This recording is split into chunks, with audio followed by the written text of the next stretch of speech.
ఇక డీటెయిల్స్ లోకి వెళ్తే గణతంత్ర దినోత్సవం సందర్భంగా రైతులకు రాష్ట్ర ప్రభుత్వం రైతు భరోసా ఇవ్వనున్నట్లుగా తెలుస్తుంది. సాగుకు యోగ్యమైన ప్రతి ఎకరాకు రైతు భరోసా వర్తింపజేస్తుంది. ఇప్పటికే రాష్ట్ర ప్రభుత్వం రైతు భరోసాపై తీవ్ర విమర్శలు ఎదుర్కొంటూ ఉండడంతో ఇక ఆలస్యం చేయకుండా అన్నదాతలకు పెట్టుబడి సాయం ఇవ్వాలని నిర్ణయం తీసుకుంది. అయితే ఎకరాకు 12,000 చొప్పున సాయం చేయాలని రాష్ట్ర ప్రభుత్వం నిర్ణయించుకుంది. దీంతో భూ సర్వేతో సాగు లెక్క తేల్చేందుకు చర్యలు తీసుకుంది. లెక్కైన సాగు భూమి వివరాలను క్రాప్ బుకింగ్ యాప్ లో చేర్చనుంది. భూ సర్వే లిస్ట్ ను గ్రామ సభలో పెట్టనున్నారు. అలాగే రియల్ ఎస్టేట్ వెంచర్, రాళ్లు గుట్టలు, ఫామ్ హౌస్ భూములకు రైతు భరోసా వర్తించదు. కేవలం సాగు చేసే భూములకు, వ్యవసాయానికి యోగ్యమైన భూములకు మాత్రమే రైతు భరోసా వర్తింపజేస్తుందని ప్రభుత్వం తేల్చి చెప్పింది.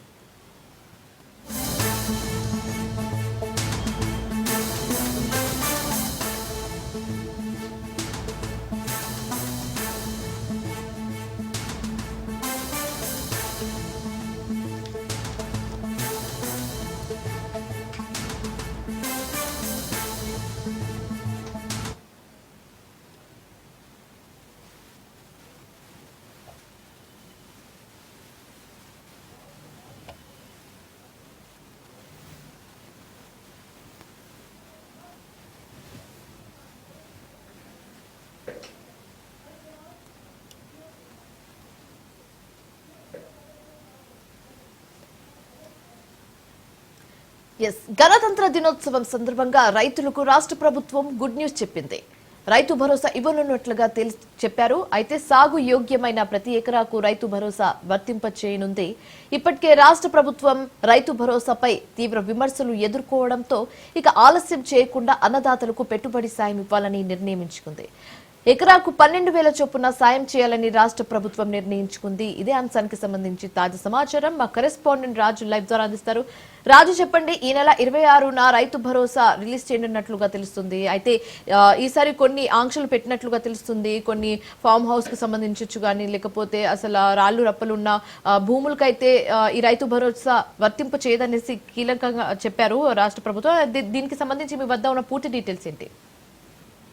శివాని, ఈ నెల 26వ తేదీ నుంచి గణతంత్ర దినోత్సవం సందర్భంగా రాష్ట్ర ప్రభుత్వం అయితే రైతుల ఖాతాలో రైతు భరోసా నిధులు జమ చేయడానికి సిద్ధమవుతా ఉంది. దీనికి సంబంధించి ఇప్పటికే అంటే గతంలో ఉన్న 10,000ను ఈసారి 12,000 చేస్తామని చెప్పి ప్రభుత్వం ఇప్పటికే ప్రకటించడం జరిగింది. దీనికి సంబంధించి తెలంగాణలో ఈ రోజు నుంచి భూ సర్వే కూడా స్టార్ట్ కావడం జరిగింది. ముఖ్యంగా గ్రామాల్లో ఏదైతే సాగు యోగ్యమైన భూమి ఎంత ఉంది, సాగు యోగ్యం కాని భూమి ఏదైతే ఉంది, గతంలో రైతు బంధు ఏదైతే కొన్ని రియల్ ఎస్టేట్ వెంచర్లకు కావచ్చు, రాళ్లు గుట్టలకు, ఫామ్ హౌస్లకు కావచ్చు, సో ఇట్లాంటి వ్యవసాయేతర భూములకు కూడా గతంలో రైతు భరోసా ఇచ్చి ప్రజాధనాన్ని వృధా చేశారని చెప్పేసి కూడా కాంగ్రెస్ ప్రభుత్వం పదే చెప్తా వస్తా ఉంది. కాబట్టి ఈ నేపథ్యంలోనే ఎవరైతే జెన్యున్ గా రైతులు వ్యవసాయ యోగ్యమైన భూమి ఉందో ఆ భూములకు ఖచ్చితంగా రైతు భరోసా అందిస్తాము, ప్రతి ఎకరాకు కూడా ఇస్తామని చెప్పి ప్రభుత్వం చెప్తా ఉంది. ఈ నేపథ్యంలోనే పంట సాగు వివరాలను క్రాప్ బుకింగ్ యాప్ లో అప్లోడ్ చేసిన తర్వాత మొత్తానికి ఎన్ని ఎకరాలు, ఎన్ని లక్షల ఎకరాలు రాష్ట్ర వ్యాప్తంగా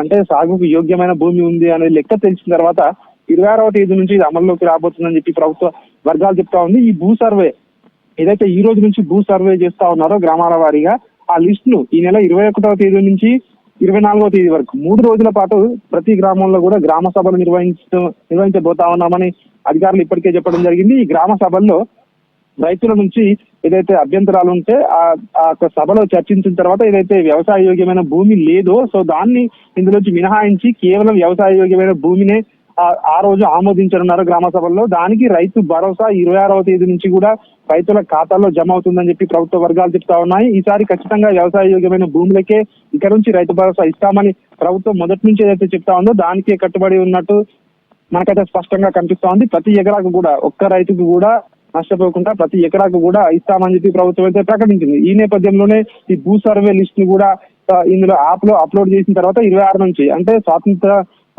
ఏదైతే రాజ్యాంగం అమల్లోకి వచ్చి 75 సంవత్సరాల పూర్తయిన నేపథ్యంలో జనవరి 26వ తేదీ నుంచి అమలు చేస్తామని ప్రభుత్వం ఇప్పటికే ప్రకటించింది. కాబట్టి ఈ పంట సాగు వివరాలు ఏదైతే పంట యోగ్యం కాని భూములు ఇవన్నీ కూడా ఇందులో సెగ్రిగేట్ చేసి పంటకు యోగ్యమైన భూములకే రైతు భరోసా ఇస్తామని ప్రభుత్వం అయితే ప్రకటించింది. దానికి సంబంధించి విధి విధానాలు అయితే కొనసాగుతున్న పరిస్థితి మనకు కనిపిస్తా ఉంది.